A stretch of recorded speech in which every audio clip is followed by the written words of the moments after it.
Medical ಶಾಪ್ಗಳಲ್ಲಿ ನಕಲಿ ORS powder ಆರ್ಭಟ ಜೋರಾಗಿದೆ.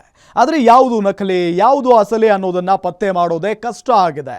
ORS ಹೆಸರಲ್ಲಿ ಹಣ್ಣಿನ ರಸ, ಎನರ್ಜಿ ಡ್ರಿಂಕ್ ಮಾರಾಟ ಮಾಡಲಾಗ್ತಾ ಇದೆ.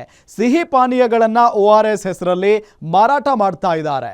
ವಾಂತಿ ಬೇದಿ ಸಂದರ್ಭದಲ್ಲಿ ನಿರ್ಜಲೀಕರಣವಾದಾಗ, ದೇಹದಲ್ಲಿ ನೀರಿನ ಅಂಶ, ಜೀವಸತ್ವಗಳ ಕೊರತೆಯಾದಾಗ ORS ಕೊಡಲಾಗುತ್ತೆ.